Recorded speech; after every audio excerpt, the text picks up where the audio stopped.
আপনি কি কখনো ভেবেছেন কিছু নেতা ব্যর্থ হয় আর কিছু নেতা বিশ্বকে বদলে দেয়? কিন্তু আসলে নেতৃত্ব ব্যর্থ হওয়ার কারণ কি?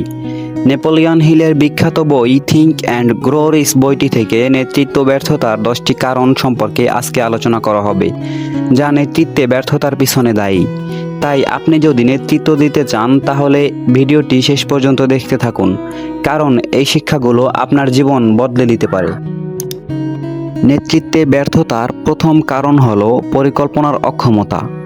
একজন নেতা যদি পরিকল্পনা করতে না পারে তাহলে সেই নেতা নেতৃত্বে ব্যর্থ হবে। ভাবুন তো, একজন ক্যাপ্টেন যিনি জানে না জাহাজ কোথায় যাবে, তাহলে সে কি করে তার গন্তব্যস্থানে পৌঁছাবে? ঠিক তেমনি একজন নেতা যদি পরিকল্পনা না রাখে তাহলে সেই নেতা ব্যর্থ হবে। সফল নেতারা সবকিছু সংগঠিত রাখেন এবং প্রতিটি ধাপ পরিকল্পনা করেন। আপনি কি আপনার লক্ষ্যের জন্য স্পষ্ট প্ল্যান করেছেন? 2. কাজ করতে অনিচ্ছা। একজন নেতা যদি ছোট বা সাধারণ কাজ করতে অনিচ্ছুক হন তাহলে তিনি সফল নেতা হতে পারেন না। অনেক নেতা মনে করেন তাদের শুধু বড় সিদ্ধান্ত নেওয়া বা নির্দেশ দেওয়াই যথেষ্ট, আর ছোটোখাটো কাজ তাদের জন্য নয়। কিন্তু এই মনোভাব তাদের ব্যর্থতার দিকে নিয়ে যায়। 3. জ্ঞানের জন্য পুরস্কার আশা করা।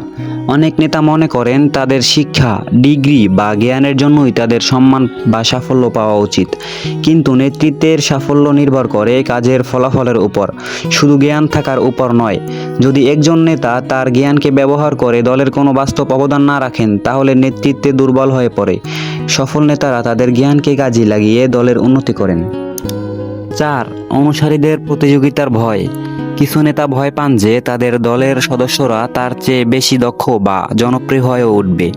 এই ভয় তাদেরকে দলের সদস্যের উন্নতির সুযোগ দেওয়া থেকে বিরত রাখে। এটি নেতার নিরাপত্তাহীনতা প্রকাশ করে এবং দলের মনোবল নষ্ট করে। সফল নেতারা তাদের দলের প্রতিভাকে উৎসাহিত করেন এবং তাদের সাফল্যে গর্ব করেন।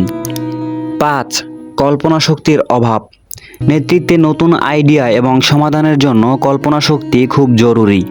যে নেতারা সবসময় পুরনো পদ্ধতিতে চলেন বা নতুন সম্ভাবনা ভাবতে পারেন না, তারা সমস্যা সমাধানে ব্যর্থ হন। কল্পনা শক্তি ছাড়া নেতারা দলকে নতুন উচ্চতায় নিয়ে যেতে পারেন না, ফলে তারা পিছিয়ে পড়েন। 6. স্বার্থপরতা। যে নেতারা শুধু নিজের স্বার্থ বা সুবিধার কথা ভাবেন তারা দলের বিশ্বাস ও সম্মান হারান। সফল নেতারা দলের স্বার্থকে নিজের স্বার্থের উপরে রাখেন এবং সবাইকে নিয়ে এগিয়ে যান। স্বার্থপরতা দলের ঐক্য নষ্ট করে এবং নেতৃত্বে ব্যর্থতার কারণ হয়। 7. অমিতাচারী। নেতারা যদি তাদের জীবনে শৃঙ্খলা বজায় না রাখেন বা অতিরিক্ত আত্মতৃপ্তি, অসংযম বা নিয়ন্ত্রণহীন আচরণ দেখান তাহলে তাদের সম্মান কমে যায়। দলের সদস্যরা এমন নেতাকে অনুসরণ করতে চান না। সফল নেতারা তাদের ব্যক্তিগত পেশাগত জীবনে শৃঙ্খলা বজায় রাখেন। 8. অবিশ্বস্ততা।